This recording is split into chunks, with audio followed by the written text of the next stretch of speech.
Hello and welcome back to One-on-One Shadowboxing, Have Your Say. Here we are with Phil from Rise Up Australia. Phil, we stopped discussion in the first half when we get into some interesting topic. I would like to continue with manufacturing. What do you think, why we not have manufacturing? I do notice that England has dropped manufacturing a long time ago, and some of the other European countries, now they're all crying back and want to reestablish manufacturing. We now just get rid of manufacturing. Why is that? Are we not learning from experience of the other parts of the world? You don't realise what you've got till it's gone, you know. We're not competing on a level playing field. We know that, you know, big stores like Kmart will sell clothes for $2, $4 T-shirts, and really, in terms of sheer numbers, in some areas it's very difficult for the Australian market to compete. Now, we live in a great country which has occupational health and safety and things that third world countries don't have. So we need to recognise this fact and somehow protect homegrown industry by tariffs. Now, we need to do this in a way that doesn't close up Australia's shop as a trading nation, but we've got to be savvy about this and protect our own industry and realise that we're facing an uphill struggle on the world markets. But we signed so many free trade agreements, and now we are heavily working on a secretive agreement in the Atlantic to have another free trade established. How can we get out of these things? It's a very difficult question, isn't it? Now, we've got to start sitting back and saying where we're headed with this. Are we going to have people just as commodities working in factories, long hours just to survive? Or are we going to say enough is enough? We have to look after the people who are already here and make sure they've got jobs to go to. I think it's going to need a lot of wise heads to come together and to solve this one. Next question, because we got lots of questions according to your policies. The right for property and the property right and taxation in Australia. I think we need to abolish payroll tax to encourage small business, and we need to make housing much more affordable. Now, I don't begrudge people investing in property, but you have to ask, when one person has 10 houses, another person or a young person growing up can't afford a house, what's going on here? Now, the government have abrogated their responsibility for low-income earners by pushing it onto the taxation system to make negative gearing very attractive. So they're saying, you know, let market forces work. Now, we need to revise that a bit and say, yes, there is a need for housing. And I don't think necessarily we need to keep building Perth more and more. We need to be developing regional centres so that we're getting the most of this vast land of ours. We need to have greater rail connections, and we need to be releasing more land for residential development. How do we find the money for that? From the banks, from our own banks, from the 4 big ones who are borrowing money from overseas, or what shall we do with the banking system to sustain our needs? I mean, Australian banks are very successful in the world stage, and they're always saying, well, we need to keep making more and more profit so we can compete on the world scale. There needs to be some mechanism that recognises that money needs to stay in Australia and not just be siphoned off overseas. We need them to be responsible lenders of money. There was a great class action brought by people on credit card fees recently because the banks, like many aspects of Australian society, have this sort of cartel mentality that they can do what they want and they're not going to be held to account because, you know, we're bigger than you. We've got the same problem with Coles and Woolies. The duopoly. Coles have recently been found guilty of unfair bargaining, using their commercial power over farmers to push down prices. And we need more competition there. Water and electricity, responsible supply.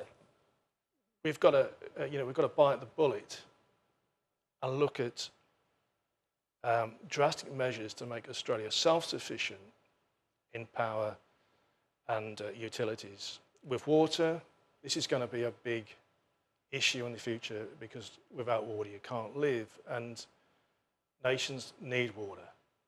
And I would personally like to see any Bridges proposal for channeling water down from the Fitzroy done respectfully to the environment. And I'd like to see us flourishing those desert areas between here and the north of the state. How can you see the sustainable housing developments possible? First of all, in Perth, because we got lots of homeless people here, but probably outside as well. So what is the methodology for sustainable housing?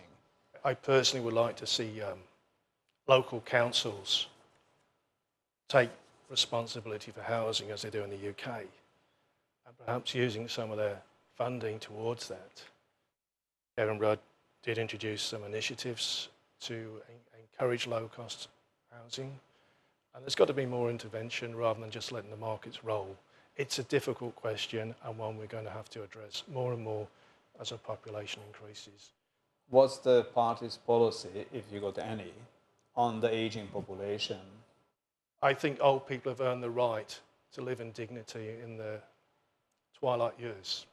Obviously, we've got an aging population, people are living longer, but I don't think we want the situation like they have in Singapore, where you've got people 65 years old working in McDonald's just to survive. They want us to work in McDonald's until age 70, not 65, in here. Yes, well, I mean, if you compare the life expectancy rates now to what they were 100 years ago, maybe there's some logic in that because people are healthier than they were. I know, speaking for myself, I don't want to end up in a retirement village too early playing bingo and listening to Mrs. Mills' piano tunes. You know, I want to be active in my twilight years. And I think people assume, or used to assume, that age means sickness. It doesn't have to be that way. We need to look after our elderly people and give them the respect they deserve with free healthcare and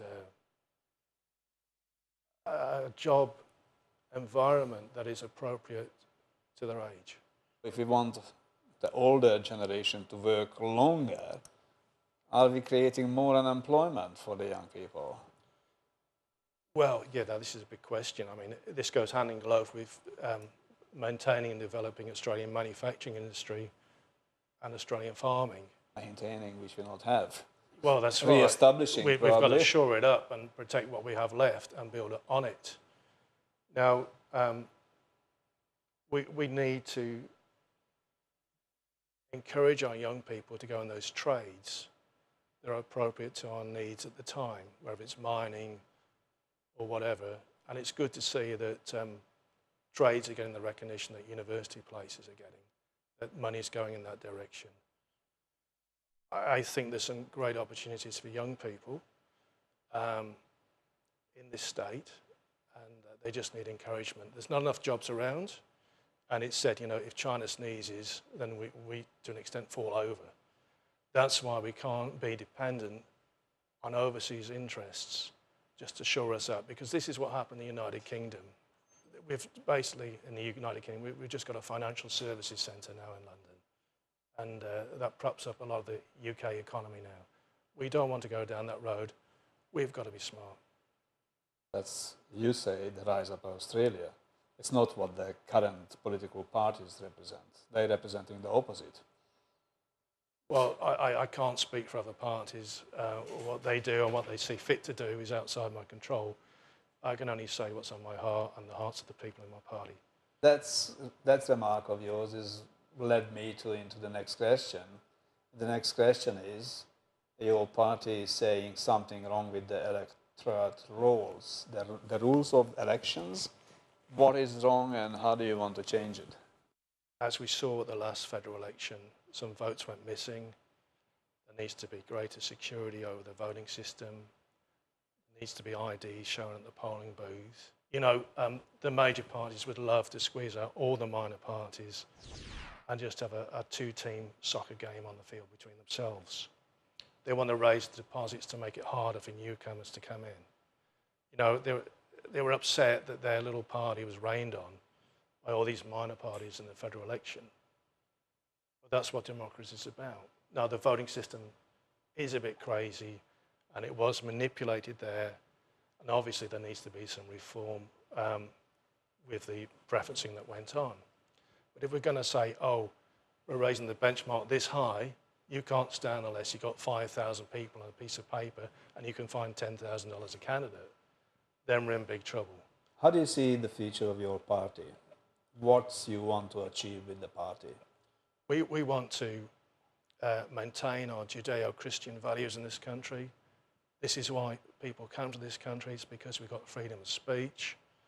We have common law, fair trial, a sense of fair play. Now, some of those things are in danger, and unless we stand firm, then we're going to be in a two-tier, rich and poor society. As JFK said, you can measure a society by the way you treat the disadvantaged people. We've got to start looking after each other, and that's what the Diggers would have wanted, who died in the last 2 wars. Phil, thanks for your presence. Thanks for your time. On One-on-One Shadowboxing, Have Your Say. And you at home, don't forget, next week, same time, same channel, One-on-One Shadowboxing, Have Your Say.